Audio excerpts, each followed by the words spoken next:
for people who aren't familiar with yourself, would you mind sharing a little bit about your background and yeah, kind of how you got your start and everything like that?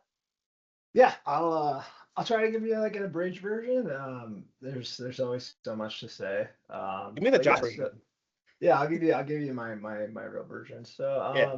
yeah, I didn't like come up in traditional healthcare or anything. I've always kind of been more focused on like building and like fixing like systems and problem solving. And so it's like it's kind of funny. I had my first company when I was like 19 because I met some guys at Stanford and like we stayed in touch and then I like learned a ton about like entrepreneurship and like what that means to, like really just owning your own station in life. And it was just super cool experience. And then like after college and being at Michigan and all that stuff, I was like, hey, like exit that company, figure out what I want to do, and I end up kind of joining the most random type of corporation, like Fortune 500 company on the planet.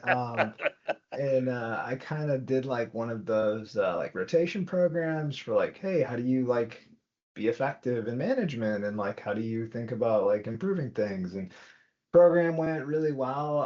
It was really funny. I'll never forget. It was like a rotation through like purchasing, product planning, engineering, sales, like pricing. Like you had to touch everything. And I was supposed to be a 2-year program. I ended up getting called into my then like key like executive president, like the guys on the board and stuff. And he like calls me into his office after a year, and I'm like, oh, dude, I'm getting fired. Because I've been a little bit of a bull in the China shop at this place, and Yeah. he pulls me in and goes, hey, shut the door. I'm like, yep, this is it. This is the first time I'm gonna get fired in my life. And he goes, hey, Josh, just want to tell you, hey, great work on the rotation program. We're gonna go ahead and pull you off of that and put you in charge of something called digital transformation. I was like, first of all, I was like, oh shit, I didn't get fired, nice. And I was like, next thing, I was like, what? That's great, thank you so much, Mark. Could you just help me understand, like, what is digital transformation? I'll just never forget. He like looks dead in the eye and he goes, "That's what you're gonna tell me." And I said, "Oh, cool." He's like, "Yeah, I got some startups that I want you to work with, and some in Silicon Valley, some in Boston. So you gotta like go start working with these guys."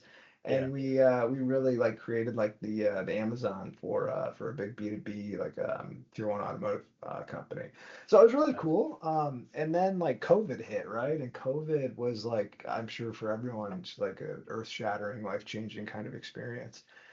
And I looked around at my family at that point, right? And like, I'm like a 28-year-old guy, 29, and I'm like, man, this is crazy. Like, I don't want to tell my kids during like a like global pandemic that I was like selling car parts. So I was like, I'm gonna like do something that actually could help people and like change the world and like be super cool and like get back to my entrepreneurial roots. So I took a role as like a first or like second hire at like by at that point like probably one of the first telehealth companies that Mhm. existed. They were really super cool. Like I really liked the idea of like how to learn with them and like what they were trying to do. And learned a ton, like really respect them, like what they're doing. And then after a few years, I kind of have a different view, right? Like I just like see things a little different, in terms of like how we actually address things. And so like for me, that's when I really started thinking, hey, what does it really look like to accomplish the goals of helping people improve their health through metabolic health? And that's why honestly, Eden was probably like one of the first companies in the space doing like metabolic health at scale. And that's because I really think that it's beyond just the evolution of like healthcare 1.0, right? Like healthcare 1.0 was like acute care. Like, hey, you're sick, you show up, someone like, like a doctor just like fixes you, like cool. Then like, in like the 80s, 90s, and 2000s, we got to the point where we're like, hey, like we're gonna like now have like specialties, and like then we introduce like this crazy complexity of like insurance and like how all this stuff needs to fit together. And like you go to one doctor and he says, hey, yeah, I'm not gonna help you, but you have to go see this specialist, and like it just becomes more and more fragmented.